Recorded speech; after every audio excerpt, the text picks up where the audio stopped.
Welcome to another episode of the Lightspeed Investing Podcast. Today I've got Neil Chua, CEO of Voltage. He is a neighbor here in the Midwest who is keen on sharing the truth around e-commerce businesses in today's landscape, 2025. So happy to have you on, Neil. How are you doing today, man? I'm doing wonderful, brother. Thank you for having me on.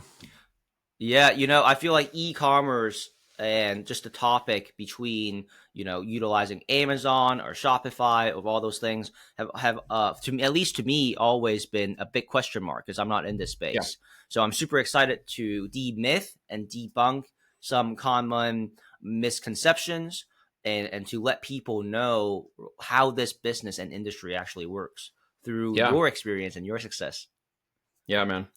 Thank you for having me on. I appreciate it. Yeah, there's a lot of things that people kind of have in the concept and idea around e-commerce, whether or not it's flipping products for profit or can you make it profitable and are there any good products to sell? And, does anybody really make any money in e-commerce? And I think it's kind of funny that, the marketers online and the hopium gurus have gotten out there and got people really confused because they buy products, they buy from Amazon, they buy from websites, they buy from retail, they're buying physical products all the time, but somehow their minds are disconnected between the reality of the companies and the people and entrepreneurs that started those companies and the products that they're buying. Because it is a huge marketplace, right? Physical products have been around forever, whether we bought them through local stores, retail, or now online e-commerce. That opportunity is an opportunity for anybody who wants to create a business in that way. I've spent the last 18 years building online and offline companies across a myriad of industries and landed on private label about 12 years ago, building my own brands through manufacturing, IP, trademarking, etc. Hit our first seven figures in 2015 and pretty much have been working to scale multiple businesses since then. We've done well over 9 figures in sales between ourselves and our clients since then. We manage quite a lot of business in this area across multiple channels, from Amazon to Shopify to TikTok to even retail. And so there's a breadth of opportunity that I just want people to kind of get their hands around because I've taught more than 1,000 people how to do this. It's really not something that is rocket science. It requires time, energy, attention, and money. And we can break that down as we go through our conversation. But it really, I've taught, 19-year-old high school dropouts and 50-year-old, guys and 76-year-old grandmas how to do it. I just want to kind of debunk the myth idea that it's not an opportunity and really settle it on the truth of what it takes to build a company that can become in 3 to 5 years a life-changing asset when done right. So why don't we start off with this? Who do you think this is for, and who do you think it's not for? Because obviously before getting into this space, you were doing something else. And, I'm curious, for myself and for the listeners, like what motivated you to go, hey, this is something that I want to really plant a flag in. And, I want to keep doing this. Well, I mean, honestly, there's a lot of opportunity in the online world, and I know a lot of people want me to tell them that they can build a 7-figure business for $1,000, but I've rarely seen that happen.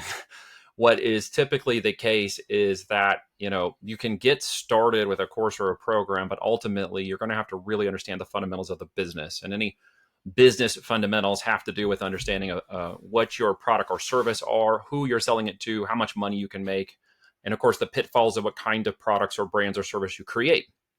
In our world, as we create brands that can live on forever, we understand the products are really just the vehicle by which the brand drives, the same way that Apple is driven by its products and brands, or BMW or any other brand is done. We have to understand that the products are the life cycle that allows the brand to live on forever. They don't necessarily live forever. So we have to stop thinking about products in short term per se, but we need to think about them in what their purpose is. Their purpose is to drive profit and revenue to the business. The brand is by which people become connected and say, well, I love BMWs, I hate Lexuses, or I'm an Android guy, but I love iPhone. So we have to keep that same context in mind as we're thinking about building it ourselves. And the first thing we need to do is discover what kind of product to sell. That's what we call, what the heck do I sell? In that process of discovery, you're going to determine product opportunities that may allow you to launch that product for $1,000. It may cost you $10,000 or $20,000 or $50,000 to launch that product. That is not an indicator of the opportunity cost or the material cost or monetary cost. It is the opportunity by which you get to choose which product you think you should go into the market and sell. But here's the biggest factor in that process. It isn't that I might be limited by not having $10,000 or $100,000 to launch the product. It's my limiting scope or opportunity that may hinder my ability to see that product as the true opportunity it can become. Therefore, I'm willing to deploy whatever time or money is necessary to see those products become part of my brand. So a lot of times people will come in and they will limit the scope of their opportunity by saying, well, I only have this much and I want this much out of it, right? I want the 10 miles out of the 1 mile jump. And the truth is, if you're already limiting that opportunity from your mind, from your money, from your current position, you're limiting the huge potential that can be one of these businesses when it goes off right. People think, $1,000 in is going to get them going, but not recognizing that they're going to have to spend 10, 20, or $50,000 more later to really capitalize that business when things go right. More often than not, what I see is people, the three factors of their limiting aspect to any business is their knowledge, their ability to apply that knowledge correctly, and the capitalization required to make it go. Those are the three reasons a business dies. E-commerce is no different. Okay. If you're going to get into real estate, you're not going to start with $1,000, but a lot of people think they can start with $1,000 getting into e-com. And you're just literally going to be able to pay for your trademarks and a couple of other things, but you're not going to be able to pay for a product that has the numbers capable of, supplying you with money, your contractors, your marketing, the product purchasing, and the things that really turn that engine up. So people who get that are typically going to be those who have a little bit of business knowledge and ways, shape a business. They maybe are a high income earner and a W-2 even, or they've got another business of some kind. I've got, doctors and lawyers involved. I got W-2s and engineers. I got stay-at-home moms that are working with people like that. But one thing they did understand to the point where they, wanted to get a business going is that they were going to be required to put in enough capital to make it work.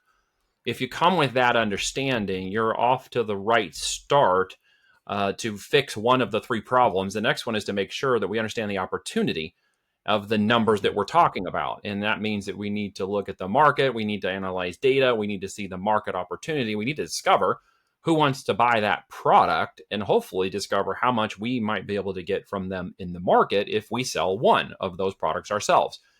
That's going to expand us into multiple products. And Philip, I think a lot of people miss the idea that I need to find one product, and if I build it, they will come. Like we're still working on that old hopium from the Kevin Costner days, right? If you build it, they will come. And the truth is you're going to build multiple product opportunities through your learning and experience. And with your tenacity and perseverance, one or two of those products is going to kick off and you'll really discover what people want from you in your brand. And that's when things can go really fast. That's what I want people to realize. To launch a physical product business in 2025 and to get through the next year, to seeing your opportunity in 2026 is really to say, in many ways, how long is a piece of string? How much capital can I dedicate? How much time can I dedicate? If I'm willing to really make this business something in 3 to 5 years, as the E-Myth says, that I can live like nobody else can after 3 to 5 years, then you're going to dedicate whatever time and capital is required to make it go. It's not what everybody really wants to hear, dude. They want me to tell them they can be a millionaire with a $2,500 course. And it's very rare that actually occurs. And so on average, how much do you really need as a healthy start, to ensure you have the proper capitalization? Are we talking about 50? Are we talking about 100, right? Like, what is the number there? Here's the number, right? It is as long as a piece of string. And what I recommend is you don't cut it too short from the beginning. If people are willing to dedicate at least $25,000 into the business itself, okay, capitalizing the business is the necessary startups for the LLC. It's the trademarks. It's the actual product purchase itself. It's the brand graphics and imagery you're going to use to create it. And you may find that it costs you another 25 to get the knowledge and experience of the two of the three major factors that are going to make you successful, to get with the right people who will mentor you in making sure that it's done the right way. The effect of that is you are now going down the right path with the right, collateral, right knowledge, right intellectual property, and the right expectation of capitalization to actually give it a fair start. When it goes right, here's what people can usually not grasp, and I'm going to try to say it as simply as I can because I really want them to get this, those of you who are listening. Those who have failed to see their dreams come true in a business model like e-commerce, or those who have failed to learn or understand how to capitalize what is winning when it comes. Meaning that if it takes you 50 or 100,000 in year one to make the business you started go really fast, that's what the business is going to require. if I sit here and say, well, everybody can start with $50,000, that's not actually true, because some people might want to go faster. They might be like, hey, I want to hit 7 figures in 5 years. Well, I'm saying, okay, well, then you're going to be willing to deploy more capital to make that happen.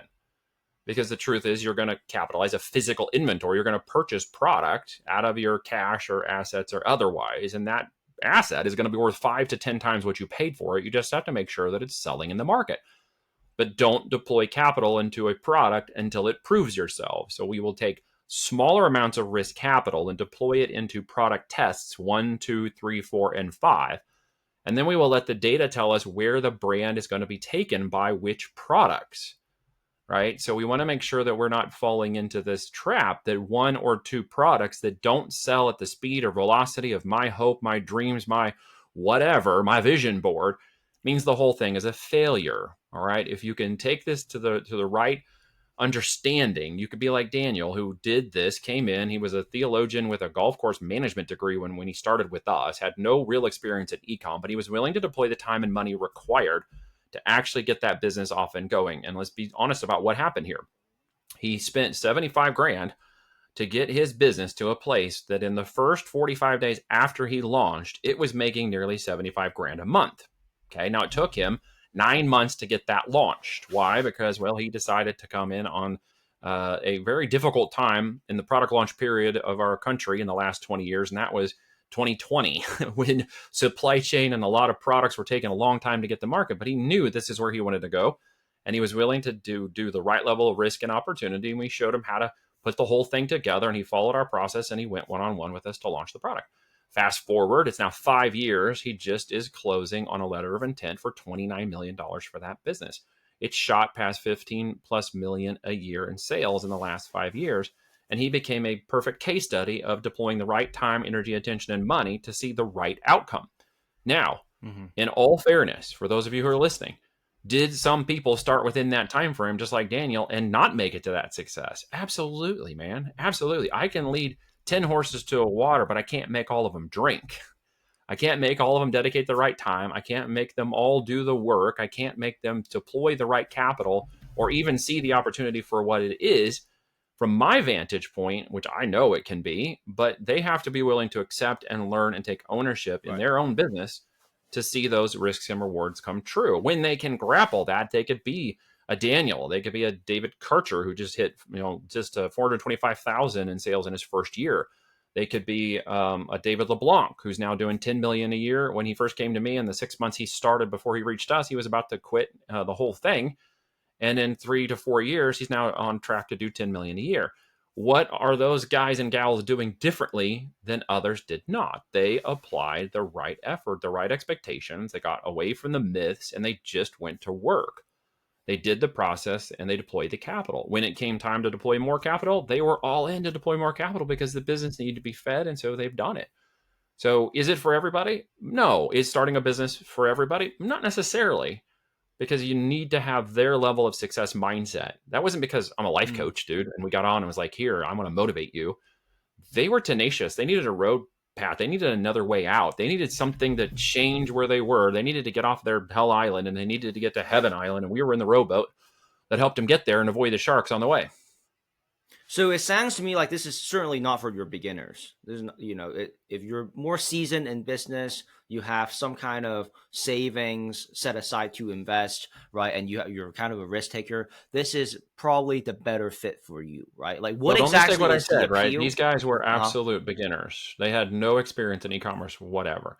They had some right, but life what is experience. what is the appeal, Neil? What is the appeal for them to actually choose and commit to this route versus maybe like real estate or something that's more passive, right? The appeal was that they have seen and already understood the market of e-commerce and the opportunity through their own lens and their own perspective before they ever reached me. Could have been a few. I think they all listened to some variation of podcasts. They had gone to some workshops. They had been on the path of trying to understand that. And we just crossed paths roughly at the same time. And they said, hey, man, you're speaking my language. Gotcha. You're speaking the language of business. I understand it enough to be dangerous. I don't know how to do e-commerce, but that's what I'm here to learn how to do, right? And most of them never had, actually all 3 of them didn't have fundamental business experience. That's one of the things we taught them, was how to actually build the business correctly, literally down from the LLC to the tax formation, planning, structured management, accounting, bookkeeping.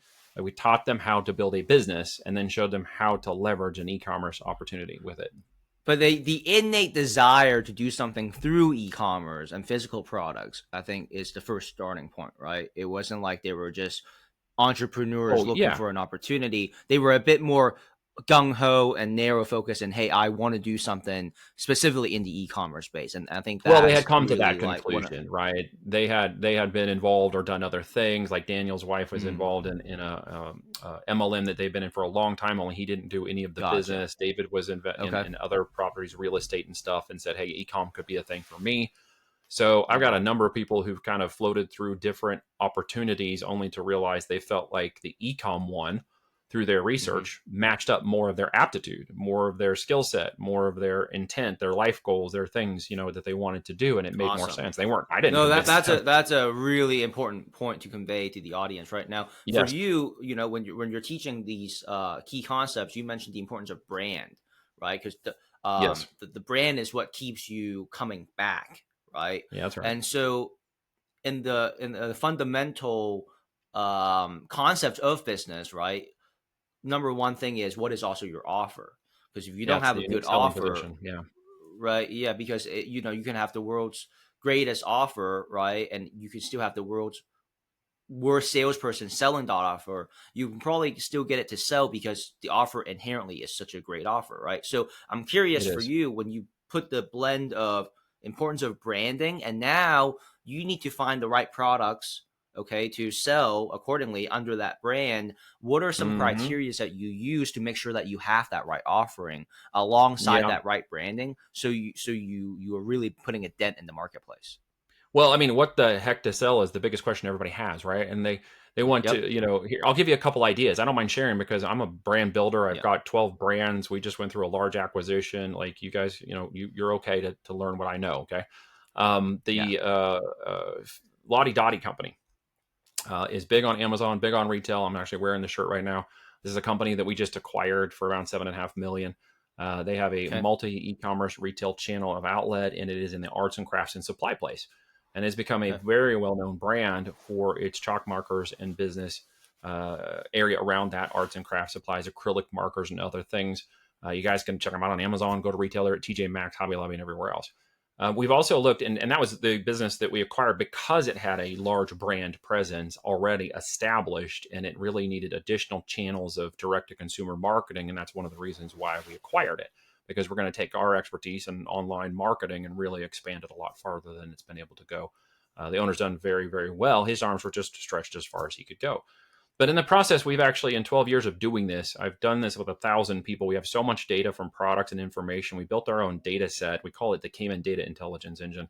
And behind that, I've used AI and agents to pull down product data from Amazon's own Explorer and information inside their seller account that tells me exactly what is selling on Amazon, what the customer need and intent of that product is. And I've overlaid that with a process and methodology we created called Greenlight, which is literally, if it's green, go. If it's yellow, be cautious. If it's red, it's a no-go. And in our system, it tells me the need, the profitability of that particular product above 40 to 60% net profit, meaning more than $12, usually 48, 100 in net profit. And then that metric literally helps me profile with my operators which products can fit inside of our brands and should go to a market test. With that Mm. data intelligence, I'm able to now determine, and my clients who have access to it, which products to line up in our pipeline. So we're not guessing. It's all data and analytics. And I think the Yes. biggest thing that Yes. most Hmm. people miss today, this is a big one. I really want people to hear me, like, huddle in for a second. I don't sell products to consumers, and neither would you, right? I sell data to an AI and information engine. Its entire job is to find that right person, that right audience, intersect just in time and display information to them in order for them to buy a product. It's gotten so good in the last 3 years, and it was really good before, but now it's even faster at finding the right Right. people at the right moment and right time for your product. And when I feed the right data, intelligence, and information into that engine, and it goes, hey, I know exactly who the 36 million people are that are searching for ice cream makers on Amazon. And it is going to look at my product and say, how many of those people connect? And it's going to go through this engine.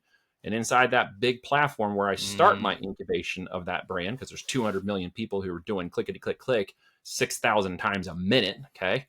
So I don't need to wonder if there's people who are going to buy products. That's their whole freaking business. So I send that out there as a market test with the data that I have that proves that people want to buy this machine. And I launch a product called Blizzy. Okay. Create a brand around Blizzy to go compete with the Ninja Creamy. Okay. Targeting them, if you will, like the Pepsi who's going to go after the Coke, like the Android that's going to compete with the iPhone, right? Like the Target to Walmart. They're out there, they're big, they don't have a really direct connector to a separate, type of product type. So I'm out there going, great, I'm going to create one. So I created a machine that competes directly with them. Unique features, some innovations, not inventions. I innovated some differences. One of the biggest one was our product requires no pre-freezing. Theirs takes 24 hours to freeze. Well, mine literally can mix it up in a few minutes, pour it in the back, and in less than 30 minutes, you pull the handle and out comes a soft serve on your kitchen top. Well, guess what? It blew up. We launched it in the market. And in the first 30 days, we did 85,000 in sales. Amazon calls me up and says, hey, we got an account manager and a team. How much product can you think we can move in the next 6 to 12 months? And I said, let's go. It's game on. So they're now partnered with us to move that product because, the market, the timing, the products, the retail, the in demand was all in my data segment. And we simply test marketed that product. I bought 800 units, which was a pretty big load.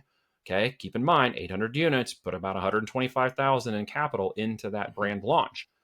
But we nearly returned almost all of that in the first 30 days. And in about 45 days, we'll be break even. And from that point forward, I need to go order like 2,000 units because Amazon's looking at me going, dude, we need more inventory. Like, when are you going to get more inventory? That's my opportunity cost. I got to go capitalize that inventory to put that next 2,000, 3,000 units in the marketplace because the demand is there. That's my product. It's my brand. But to make sure everybody understands, it's about $145 in net profit per unit on every one of those machines sold. There's a huge upside for this product and potential. I even just launched a slushy machine, which is already taking off, a 64-ounce slushy machine inside that same Blizzy. And we're going to go launch 2 or 3 or 5 more variations of that product type until we round it out and become something that Ninja wants to either acquire, or we're just going to keep poking them until I take it to my private equity group and we buy it away for a larger exit.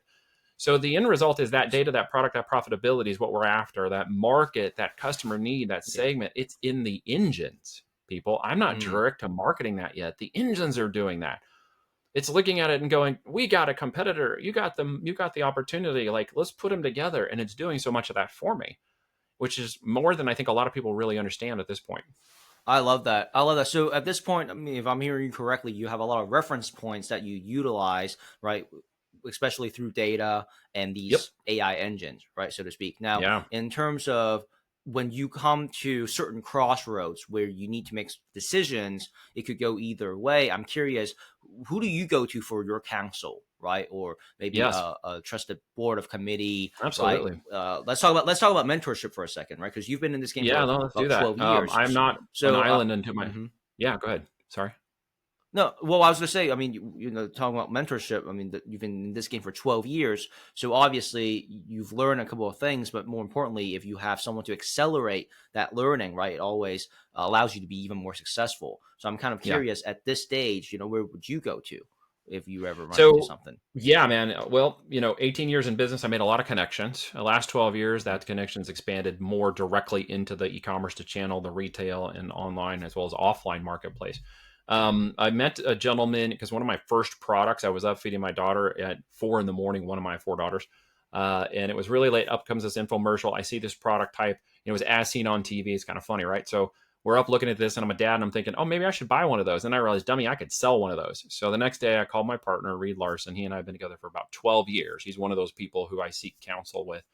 Because he's the other half of my brain. He's the analytical, financial guy. He's the, hey, let's stop and think about this. And I'm like, dude, let's jump off the bridge, man. I don't care. We'll figure it out on the way down. So I had that group with him. I called him and said, look, man, there's a product opportunity. We got to go after this. Well, we turned it into a 7-figure brand by 2015. And in 2016, I had the pleasure of meeting Kevin Harrington. He's the original shark on Shark Tank. You've seen him on as seen on TV. He'll blow up the Celsius brand. He's blown up golf brands. The guy is like, the $5 billion man in e-com. And I ended up meeting him at a conference I hosted. He had an invite to come and we became fast friends. I told him the quick story that I'd used the similar as seen on TV strategy to launch one of my first major brands. And we became fast friends. And I literally have, connected him to hundreds of people. We've done business together. and grown that relationship. And he's someone I can go to and say, hey, I got an idea, I got a thing, I got a friend who's got this product, you got to check this out. And he's been a great sounding board. So between him and my partner, even my wife, who's been just with me for the last 18 years, every day, riding the highs and lows, man, of this thing. And I mean, from families that death situations that almost happened, or near death experiences, to going bankrupt once in the process of getting this all figured out. She's been along with the ride the whole time. And we'll take 4-mile walks every day, and she's counsel. She's in my trusted circle, of course, and she has great ideas. She's my Abigail to John Adams. I can trust her to say things and think about things very differently than me. And those are just people that a few I have in trusted relationships, and Jonathan and Zach in our private equity group called Patriot Growth Capital. It's a veteran-backed, veteran-funded, veteran initiative to put veterans into the companies that we grow up or acquire, giving them an opportunity to become purpose-driven in their walk, either in their during or exit of the military or afterwards. We want to help them and their families. ATL Vets is a part of that. There's over 9,000 vets they helped last year. So that's a purpose-driven mission. Those guys are part of my sounding board as well, and trusted advisor group. And then my operators, man, I got 4 operators who are consummate professionals that I've trained over the last 3, 5, 10 years, who are now operating my companies, and they are inherently good at what they do. They built their own company, and then I partnered with them to share profit in the companies we're growing or the ones that we're acquiring. And so they're in the trenches every day. And if there's things that I need them to do or things that they can do, they're a sounding board, man. So I got these guys around me. I'm not the smartest guy in the room anymore. I'm glad to not be the only one that has to have all the answers, but they're all around me in different capacities. I've paid for mentorship. I have gotten, introduced to people that allowed me to share information and leads and connections with them, which has built a trust and relationship. And I value that tremendously as a guiding light and a guiding direction in things we're doing today. So important, man. No, absolutely. Huge. I'm really glad to hear that, from a deeper perspective. And I'm guessing, right, for those wanting to learn from you, you have the ability to extend some of these contacts as well to help your clients get successful. I just did one this morning for a guy. Yeah, absolutely, man. It's all about that network and connection and who you Awesome. know, and build your net worth. It's very important people understand that. And I've paid $10,000, $20,000, $50,000 to be in networks just to be close to other people who I knew in the area of focus and intent I wanted to learn about, from wealth preservation to wealth building to whatever it was necessary in the business or life. If I need that connection, I'm willing to pay to get into it, if that's what's required. I love it. I love it. The value of that has been 100 times greater than what I've paid into it. It is certainly a common success principle that repeats itself over and over and over again if you study success enough, right? Neil, so glad to have you on. Thank you so much for your time today. Thank you, sir. On that topic of mentorship, for those listening who may be curious about doing the e-commerce business the right way, how can they get a hold of you and have a conversation with you so that you can be their sounding board? Yeah, man. If you are, if you're on the interwebs, which most of you should be, I hope, you can go to voltagedm.com. That's voltagedm, digitalmarketing.com. There's a presentation. My book is there if you want to grab a copy. There's a workshop there, as well as a presentation that explains exactly who we're looking to mentor and for what reasons. I take a very small group. It is applicant only. You will speak to me or one of my direct clients who have had great success in what we do. So they will tell you exactly how we did it with them. It is an application process, man. I'm actually limiting that down very small. We're super busy with the companies we are managing and growing, but I still always look for great operators who want to build up a business to an exit, because I will help them discover, build, scale, and exit, because I am the first right of refusal on the acquisition side. When they build that company up, they come to me and say, hey, I'm ready to exit. And I say, great, let's go buy your company. I know it from the inside and out. So they are the beginning and the end when it comes to the business with me. Awesome. Neil, really appreciate you. Thank you so much for all your insights today, and I look forward to speaking with you next time. Thank you.